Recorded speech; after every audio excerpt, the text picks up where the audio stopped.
We are live. Hey, hi, happy Friday. And thank you so much for being with me again today for Betsy's Chats. And I am so excited. Today I have Cynthia Funay, and she is an acupuncturist.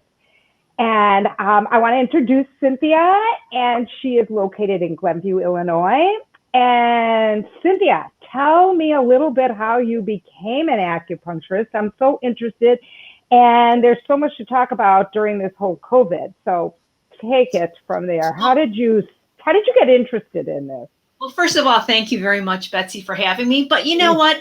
My background has been big pharma or healthcare my entire life. I started out, I graduated with BS in microbiology, started out in the lab, a little lab rat here, R&D, and then went into pharmaceutical sales and did that for a long time while I was raising kids, after kids. It was just a great job for that. But being out in the field, you have to visit these doctors every regularly, let's put it this way. And you start to notice that, that you have these people, the seniors in their offices, like regularly, maybe quarterly, and yet they're telling me that these people can't afford their meds.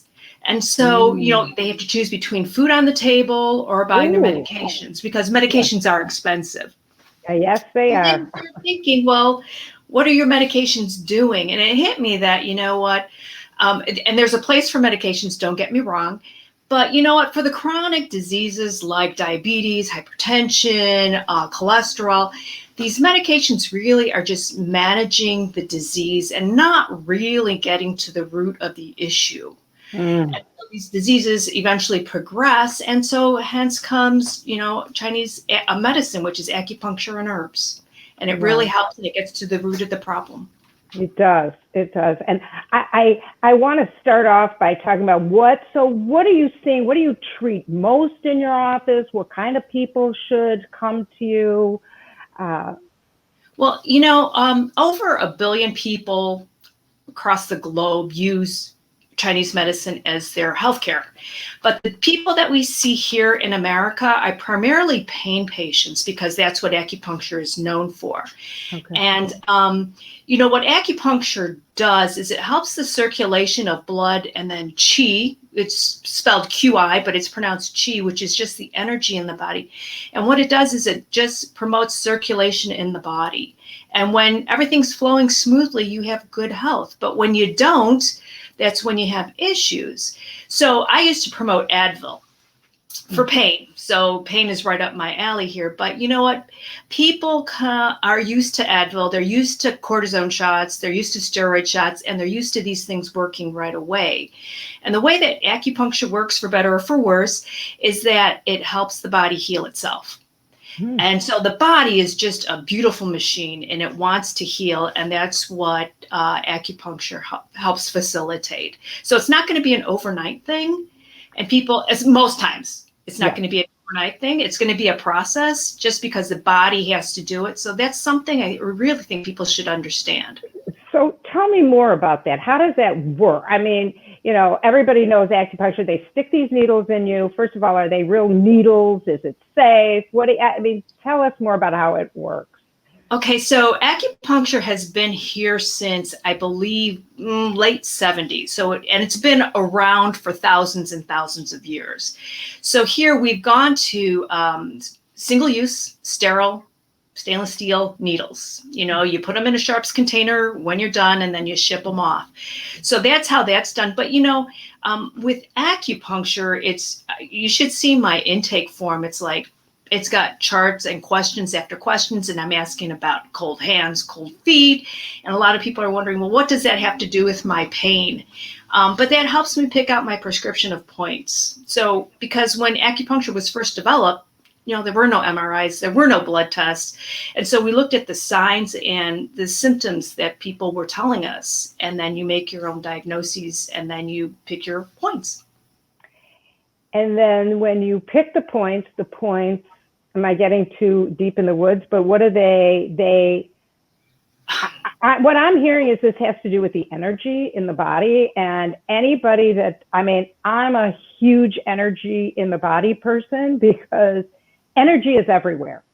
Mhm. So we need to know that it's all a blob of energy, just cut in half, like way smaller than an atom, but we're all energy. Is that right? Do you agree? Am I explaining that right? Yes. So Yes. And so how does it work? And so when we pick our prescription of points, every pathway is associated with an organ, a Chinese organ. Let me make that clear. A Chinese organ, and it helps the organ and the tissues to just function better and open up. I like to tell my patients the Western viewpoint, and maybe it's a little bit simplistic, but when you stick a needle in your skin, it hits a nerve, right? I mean, you just have nerves all over your skin. You're penetrating the skin. That information goes up to your brain, and then your brain deciphers what your body needs, and it sends out endorphins for pain or neurotransmitters for mood. Whatever your body needs, your body will send out. That's like the Western viewpoint of it. Right. But that's a Western explanation for the practice. I love that. So a lot of pain. So people that have back pain, sports pain, as we age, all I hear is my back hurts, my hip hurts, my neck hurts, my arm hurts, this hurts, that hurts. The physical therapists are like making money hand over fist. As our bodies age, we just become less functional. Our joints are older. Everything is just older. But you know what? We can still live life optimally if we take care of ourselves. And, even though someone says my back hurts and they're, reaching for their back, or I've been seeing a lot of shoulder, neck issues. And it could be ergonomics. We're working at home now, so the ergonomics are not the best. It could be stress related. It could be a lot of things. And I forgot what I was talking about. But pain and what you're seeing now. Yes. And so a lot of, so I guess what my point is here is that with the beauty of acupuncture, it's almost like a two-prong approach. So say stress is causing you to just, it's stopping the chi, it's stopping the energy. Sometimes when you're stressed out, you just feel kind of stuck. That's what I mean by the energy being stopped. So acupuncture, 1, works on flow of the chi, but then 2, it can help with the pain. So it really is a two-prong approach. That's great. That is, and I have to tell everybody, I've been to Cynthia's office. It is beautiful and calming and clean, and you don't have to worry. It's a very lovely place to have your therapy too. So it's important to. All right. One other thing I want to talk about is smoking. So I'm going to say in the mid 80s, my father, who was a 3-pack a day smoker, tried everything, hypnosis, every doctor, every place on the planet. He finally found a guy in Rogers Park. He used to call him Dr. Seuss. No clue what this guy, maybe that was his name, Seuss or something. Anyway, he quit smoking. And we were all like, what? Dad quit smoking and never started again. And my ex-husband quit smoking as well. So yes, that's something a lot of people don't know, is that, acupuncture works well for smoking cessation. And there are actually points on the body which are targeted towards that. On the body. But you know what? Also, too, in the 80s, I believe it was, over in New York City, at the Lincoln Center, Dr. Michael White, I think his name was, developed ear acupuncture points for addiction. So in his clinic, he would see people addicted to alcohol, drugs, cigarettes, whatever it may be. And along with his medication, because he was an MD, along with medication, therapy, and the acupuncture only in the ears, it really helped quite a bit. It was just a holistic view. And so right now it's called NADA, which is what the ear acupuncture is called, but it really helps with things like smoking cessation. That's great. It really helps to calm the body. Yeah. Okay. One It last does. thing. We were in a group, somebody was talking about this face. Tell us about that, because nobody knows about that. I had no idea. What is that all about? So yes, so there's all different kinds of acupuncture, and facial acupuncture is one of them. And for those women or men, it doesn't have to be just women, but for those people who just want to brighten up their look, that maybe aren't looking for the facelift like this, Yeah. but are looking for a more natural look, refreshed look. We do have facial acupuncture that is out there, and it is sticking needles, just in your face, and it plumps it up. And we're actually getting to the collagen elastin matrix, and so it is rebuilding that. So it's stimulating that to grow.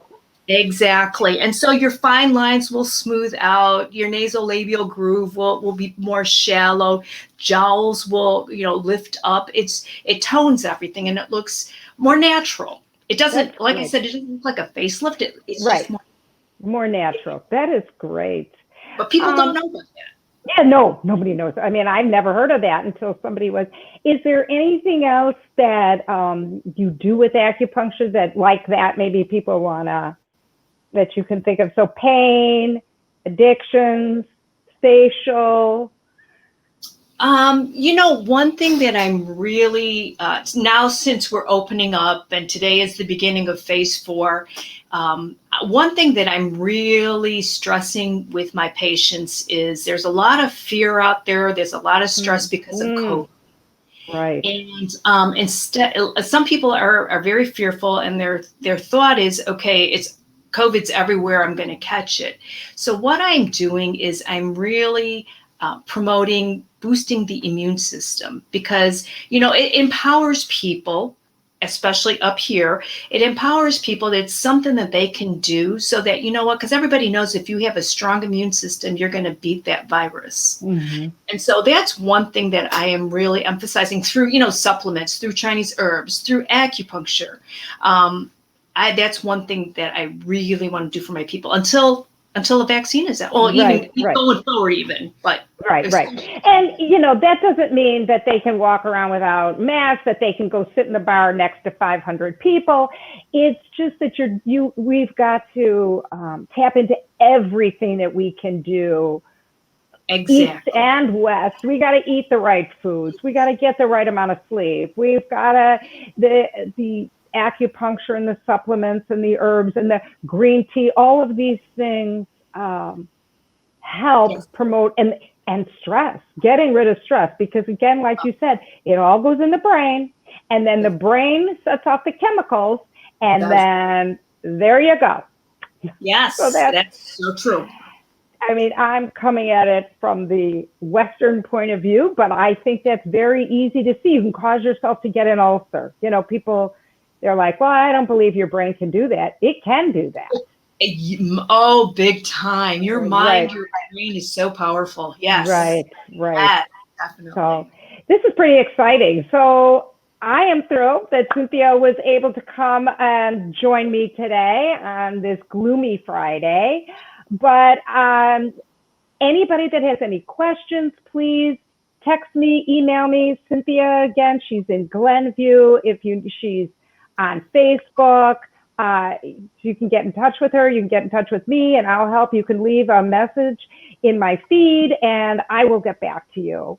But again, I want to thank you, and I want to wish everybody a happy weekend. Let's hope it dries up. So thank you, Betsy. Thank you. Have a great day. You too.